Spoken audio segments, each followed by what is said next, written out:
سر بہت شکریہ. ایک تو میں نا آپ کا بہت شکریہ ادا کرتا ہوں, کیونکہ ہاں سوال ان کا یہ ہے کہ بھی ہمارے ابا تو ہم پہ بہت سختی کرتے تھے, ٹیچروں نے بھی مار مار کے ہماری کھال اتار دی تھی, تو ہم نے تو ایسا کیا نہیں, ہم نے تو آپ کی باتیں مانی ہیں. اب ہمارے بچے ہمارا کہنا مانتے نہیں ہیں, تو ہم اچھے تھے کہ وہ اچھے ہیں. ایک تو سر میں آپ کا بہت شکریہ ادا کرتا ہوں, کیونکہ آپ بہت ہی پلیزنٹ آدمی ہیں, اور میں نے نا بہت ثقیل باتیں کی تھیں, مجھے خود بھی پتہ لگ رہا تھا, لیکن آپ نے نا ایک دم زعفران بنا دی پوری محفل, تو میں اس کے لیے آپ کا شکریہ ادا کرتا ہوں. دوسرا سر ایک بات یہ ہے کہ انسانی شعور کبھی بھی ایک جگہ پر رکتا نہیں ہے.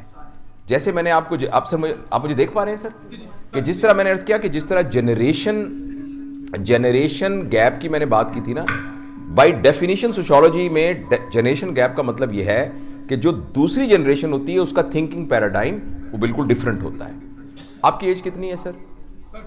43. مطلب فارچونیٹلی آپ اس ایج میں موجود تھے جس وقت انسانی شعور کا پیراڈائم اس سے بالکل مختلف تھا. میں آپ کو یقین دلاتا ہوں, آپ کا 4 سال کا بچہ جس کے بارے میں آپ پریشان ہو رہے ہیں, اس کو سقراط سے زیادہ سائنس کا پتہ ہے. سقراط سے زیادہ سائنس کا پتہ ہے اس کو. اور میں نے کل ہی بات کی تھی, علی وہ ہنس رہا ہے کہ سقراط جو ہے اس نے کہا کہ عورتوں کے 28 دانت ہوتے ہیں اور مردوں کے 32 ہوتے ہیں. اس کی 2 بیویاں تھیں.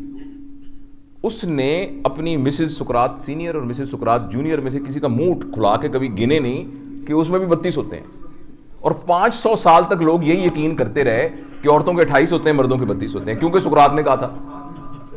تو سر یہ جو علم ہے نا اور جو سوچنے کا پیراڈائم ہے یہ بڑا چینج ہو گیا ہے. جس طرح کہ آپ بچے تھے نا, آپ کے پاس وہ فیکٹر ہی انفلوئنس کرنے والے موجود نہیں تھے. ایکسٹرنل فیکٹر ٹوٹلی اس بچے کے ڈیفرنٹ ہے. آپ کے والدین کی جو آپ کے سلسلے میں خواہشات تھیں, آپ کی خواہشات ان کی نسبت بالکل مختلف ہے. میرے والد کی میرے بارے میں بالکل خواہش نہیں تھی کہ میں بہت دنیا کا کامیاب آدمی بن کر دنیا کے سارے پیسے اکٹھا کروں.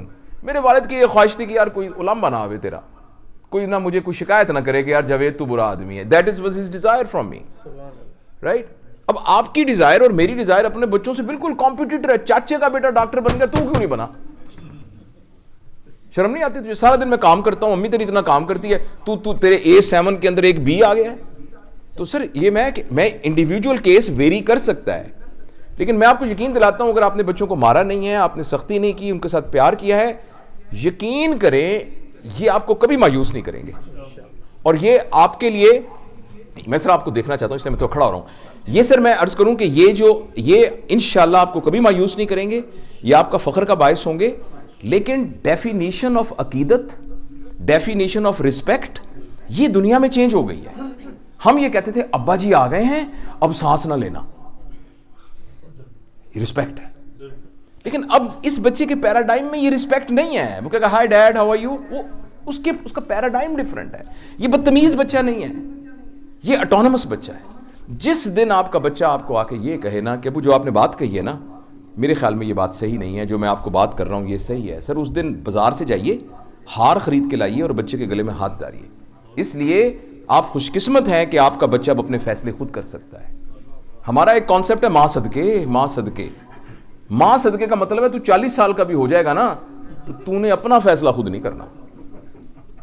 اب یہ بچے سر اپنے فیصلے خود کر رہے ہیں, اور یہ اگلی جنریشن میں 3 سال کے خود کرنے لگ جائیں گے. تو we have to bear it sir.